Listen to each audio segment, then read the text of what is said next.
Well, today has been a super eventful day. We have had Linkin Park drop their new mystery that happened.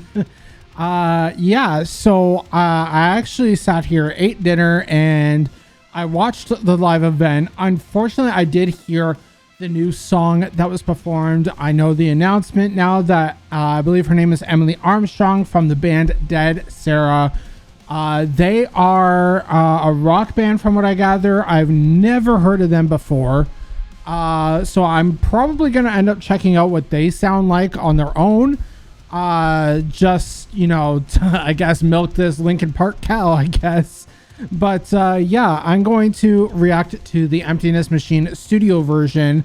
Seeing that I've already listened to the live version, I pretty much know what to expect. I just hope that her vocals is a little bit more powerful than the live performance, because if you watch that whole live event, or if you were at that event, I feel like maybe she was a bit nervous, and she felt there was even one part where like she broke down. She said she couldn't do it, and she pointed the microphone to the audience just because she couldn't fill Chester's shoes in that part, right?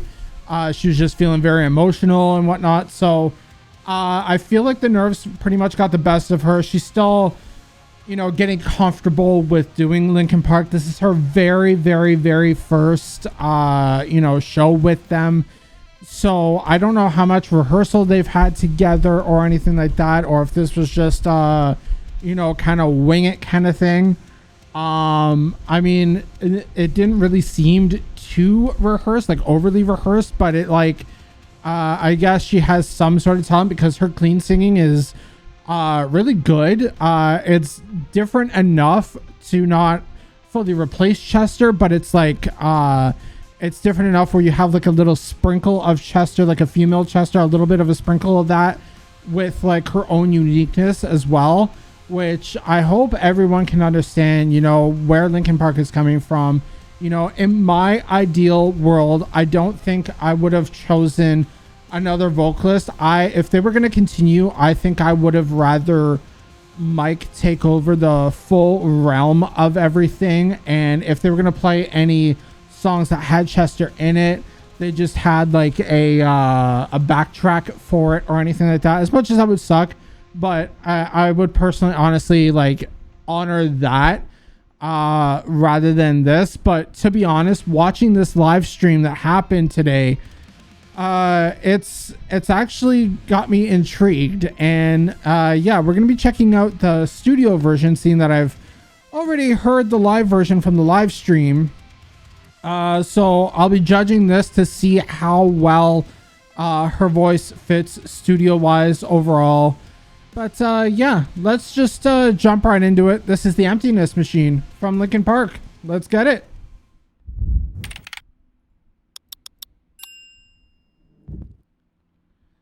Oh, I'm so excited. Oh, wait. Why is there no sound? Oh, you know why? Because I muted. Whoops. My bad. I accidentally muted the tab. My bad. Okay, let's start that over. Oops. Do that again. There we go. I was going to say, I don't know why there wasn't any sound. Your blades are sharpened with precision, flashing your favorite point of view. Okay. I know you're waiting in the distance, just like you always do. Just like you always do. Already pulling me in, already under my skin, and I know exactly how this ends. I let you cut me open just to watch me bleed. Gave up who I am for who you wanted me to be. Don't know why I'm hoping for what I won't receive. I honestly thought this is where it was going. I thought Mike was taking over in this part. The emptiness machine.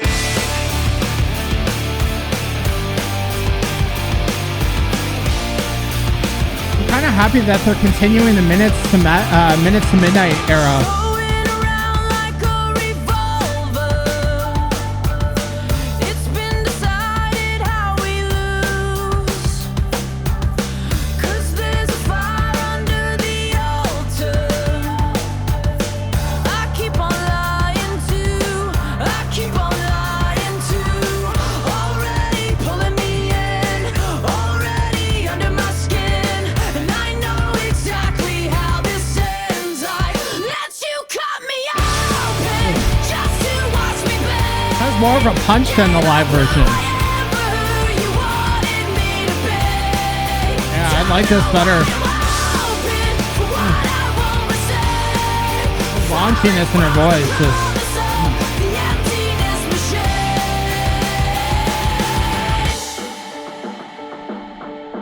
I only wanted to be part of something. I only wanted to be part of. I only wanted to be part of something. I only wanted to be part of. I only wanted to be part of something. I only wanted to be part. Let you cut me open just to watch me bleed. Gave up who I am for who you wanted me to be. Don't know why I'm open, so fucking naive.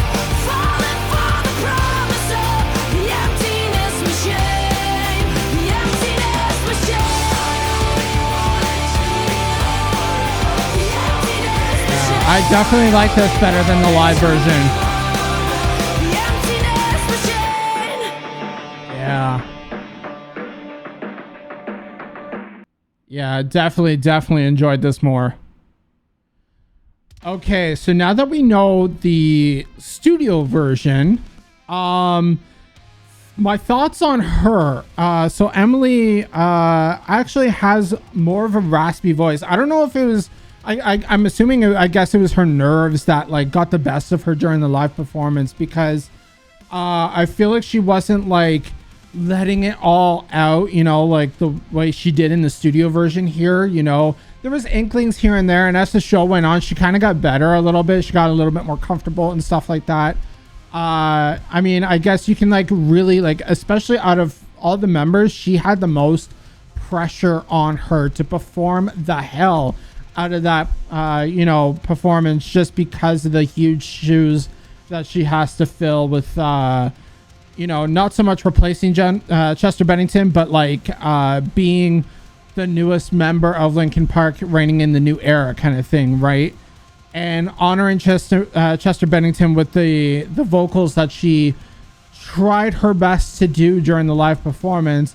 It was definitely okay for a first off, but she's definitely going to get better as time goes on, as more rehearsals, you know, and more comfortable she gets with the members and, you know, stuff like that. She definitely will get there. I can definitely see that, just because the studio version, it doesn't sound like a whole lot of effects on her voice or anything that she couldn't pull off live, because I did hear that raspiness, that raunchiness in her voice live a couple times, and I'm like, oh, okay, maybe she can pull it off. But like, yeah, I'm happy that they kind of went this way, and not like, if they were going to replace the vocalist, I'm happy that they chose a female vocalist that has a sprinkling of Chester, but not fully sounding like Chester. Because if they went that route, it would have felt like they didn't honor Chester in that sense, and they were just finding another voice that just sounded exactly like him. That's exactly why I'm happy that they went with a female vocalist rather than another male, just because of that fact. Like, I didn't want them to just replace Chester, because Chester Bennington has had an impact on so many people's lives, not only mine. Like, he's been there since I was a kid, you know, and he's been impactful to a lot of you out there and everything, you know. And it's just it seems like it was a smart decision. I don't know if it was like a group decision. I'm pretty sure it was, but even if like Mike and, you know, other members were like holding the auditions for it or whatever, you know, I'm kind of happy with the choice in that sense. The only, like I said, the only thing that really worries me is, you know, her live performance, but I'm sure she'll get comfortable and she will get there at some point. Hopefully before the world tour starts off. Maybe they can do like a couple weeks worth of rehearsals and whatnot before that tour kicks off, just so that she can maybe get more comfortable. You know, I don't know if she was sick as well. I have no idea what was going on there. But there were definitely moments where she like let it all out, you know, and she was nailing it, absolutely nailing it. The one song I wish I did perform, which would have really showcased her talent, but I get why they didn't. But I wish they would have performed Given Up, just so that 17-second scream that Chester does. I wanted to see how well she can hold up to that. But I get it, as a first time show, that might not come right away just because of how nervous she's going to be. She probably wouldn't have been able to pull it off in the beginning. So yeah, I am fully happy with the choice that they made. Out of all the rumor mill, I didn't honestly hear Emily's name come up until literally last night. Like, someone on Reddit, you know, somehow I guess got a hold of the information, and they leaked it on Reddit last night, I think. And I believe it was last night when I read it. It was either last night or this morning. But I ended up reading that she was part of the rumor mill, and we've gone through so many rumors, you know, of who's joining. Like Amy Lee, she shot that down. There's Lizzie Hale, the singer from Saliva. You know, there was, you know, Nick Nocturnal was even like maybe considering that, like Tyler Joseph of 21 Pilots, you know, something like that, right? Just because of the hints and everything, right? Never once did I even know that this was an option. And like I said in the beginning, I've never heard of Dead Sarah. So I think my next step is going to check out what Dead Sarah sounds like. Just on the fact that I need to know more about this chick. I need to know what kind of music Dead Sarah was, what kind of vocal ability she can really pull off, you know, because then we get to learn more about her and how well she's going to suit Linkin Park. But yeah, they have a new album coming out November 15th, I think, and it is called From Zero. That was the name of the event as well.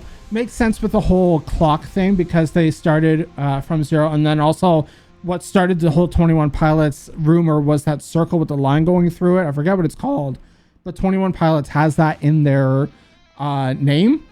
So Nick started, you know, saying that maybe it's that, maybe it's like a 21 Pilots collab or something, but no, he was far away from that, you know. But we kind of felt like something major was coming, you know, not just a one-off, you know, show or anything. I saw also last night that, like, you know, rumors of this new song coming about, but I just chalked it up to be like, you know, fan base fantasy kind of thing, right? But it actually turns out to be true. And yeah, I'm actually excited for this new era of Linkin Park. I didn't know how I was gonna feel about this. Totally honest, I didn't know how I was gonna feel about this, but now hearing the studio version, I can definitely get behind it.